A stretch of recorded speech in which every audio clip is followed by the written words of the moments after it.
What is this right here? I don't even know what that is. I don't think any crazy hair story is necessary for today. I mean, it's curly because I made it curly. It wouldn't have done it on its own. Honestly, it's not going to stay this color for much longer. I plan to get it done in about a week or so. I'm not going to share the details of what it's going to look like afterwards, but I can definitely say that it's going to be a big surprise than most people are used to. Let's just say that. So today's video, it's something that's just annoying me really bad. It's been annoying me since practically I got my first smartphone. Smartphones have the ability to access the internet and do a lot more things than just talking on the phone or texting. Frankly, in this century, it's almost necessary to have a smartphone.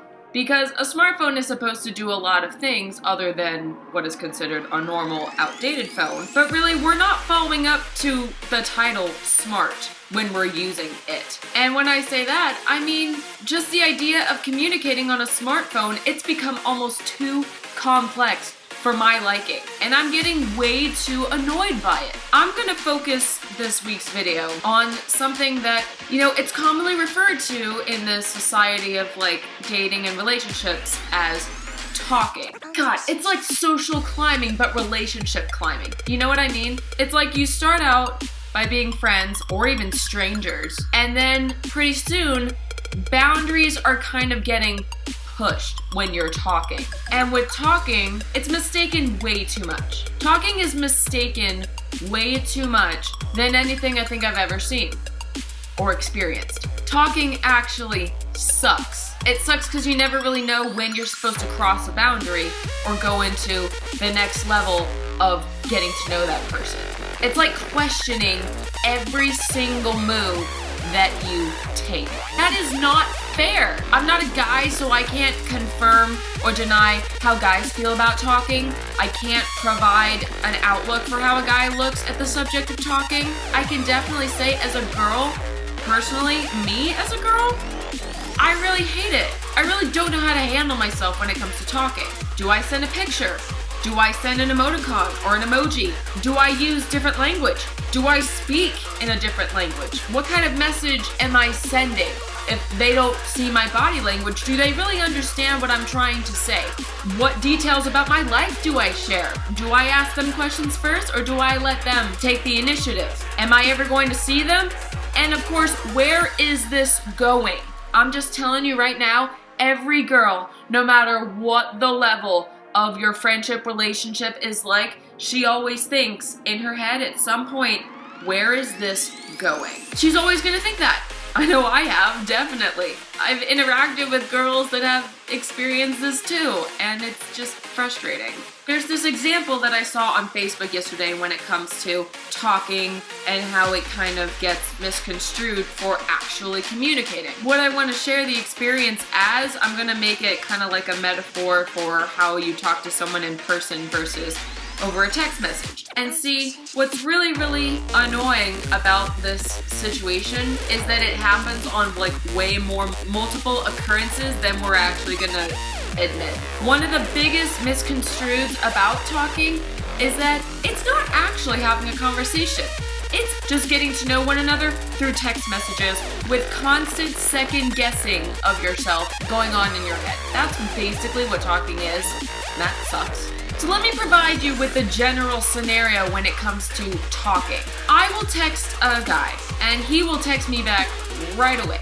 I will text him back right away. He'll text me back right away. I'll text him, he'll text me, and this goes on for, I don't know, maybe a week or just hours on end in a multiple day period. And then I'll ask, hey, do you want to come over and have a pizza or have lunch? Hey, do you want to meet up and go see a movie? And then all of a sudden, it's no response at all. And I'm sitting there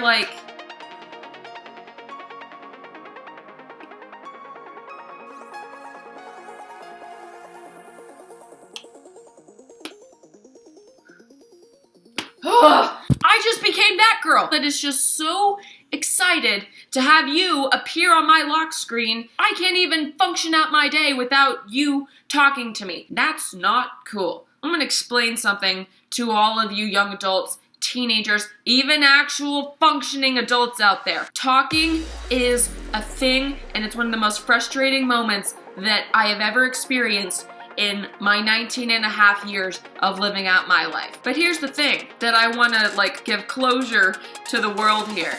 We all have schedules. We have obligations and priorities and responsibilities. And talking kind of makes the opposite end of that conversation, whoever you're talking to. It's like the beginning of them feeling like they're supposed to be an obligation. You not giving that affirmation that they are or are not going to be an obligation is very important and often missed. It's interesting to me, actually, how often that situation happens. I will be communicating with men and boys that I am interested in, but at the same time, my male friends will share that exact scenario happening where females, aren't giving them the time of day to girls that they're interested or they're trying to get to be their girlfriend.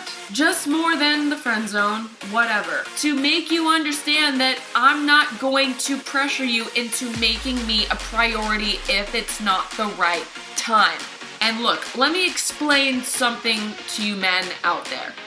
We, the female, are the treasure. We are probably the greatest thing that is ever gonna occur in your life, and you shall be pleasured by it. Nay, you will be. You will find the right pleasure in whatever you're attracted to at some point in your life. But you're gonna be pleasured waiting for it just a little. It's fun and all to play hard to get, okay? I get it. Or get all nervous and anticipated that something might happen. But those 20 seconds that you think are too long between text messages when someone's making up their mind about you, becoming an obligation or a priority or not, that's not getting pleasure. That all goes away when you get it during those 20 seconds of what you think is too long of a time to get in contact with someone. The definition of pleasure is not getting what you want right away. When you do get it, it's gonna feel so good. Me personally, I value myself as a treasure, and I don't have a guy in my life right now that values me as the same treasure that I see myself as. And I'll find it, sure. But until then, I have a schedule of my own.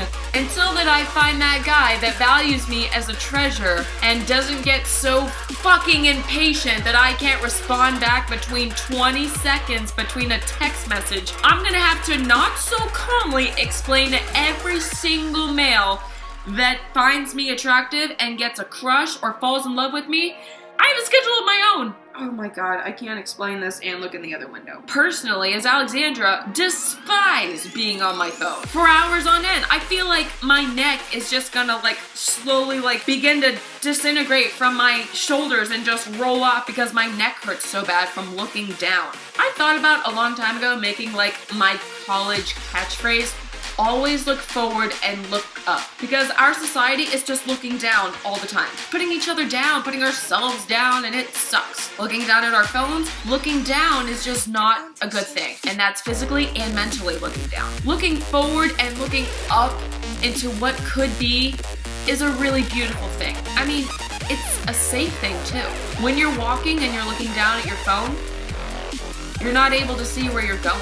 When you're driving, you're supposed to look forward at what's coming. And for some reason, texting and driving is illegal because we're so obsessed with looking down that we have literally taken away the vital importance of driving so that we can be distracted by something that could actually kill us. Thank you, emails. I was getting very dramatic there. This definitely is a problem in my mind.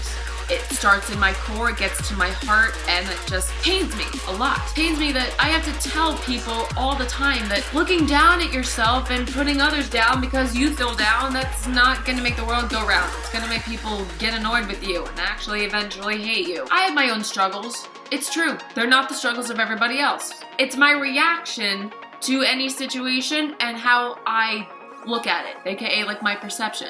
My perception's not like the average female. But regarding talking and texting, I have to tell almost any guy that starts liking me that, look, I have a schedule and I have obligations and I have responsibilities too. But you do too.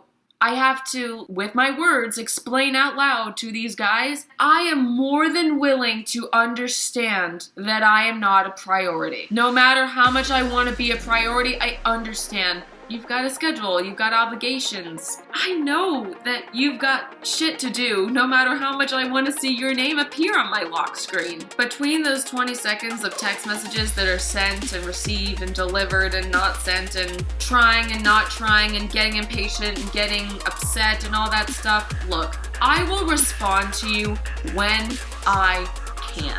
Simple as that. Because I've got my schedule and I got my obligations and I know the same of you, I know that I'll respond to you when I can, and I will kind of expect the same with you. I'm not gonna blow up your phone with like 10 different text messages and say, why aren't you talking to me? Why are you ignoring me? Did something happen? Do you hate me? I'm breaking up with you. Whoa, that's a stretch. Stay in your lane, hold your horses, slow down. He will respond to you when he can. If you want to be that obligation and that valued significant other, you're gonna have to show him that you value yourself. That's way more important than making him value you first. But that all goes away when you get it during those 20 seconds that you are complaining about being too long. So shut up. Let it go. How getting together with someone can go so well while talking until making a plan seems like a scary thing. Because it is. G-Bus. Talking is the easy way down the road, but making the plan is what is scary. But it's really fun to take that leap. That little leap over the boundary, and a new boundary will probably be formed, but at least you made the jump. You tried. If it didn't work, so be it. Just be like, cool, I'll get over it and respect you for it. Who knew that was possible? The dating world's a roller coaster. And apparently someone's home right now. Who's here? Who's that? Excuse me for not being able to hear you. Do you want to come in and say hi in the video? Good job, Law. I will put my links for my social media accounts in the description below, and I hope you guys have a really great day. I realize this video was kind of intense, but I hope it gave you something to think about in the worlds of relationships and dating and talking. And in the meantime, I will see you all next week. Bye!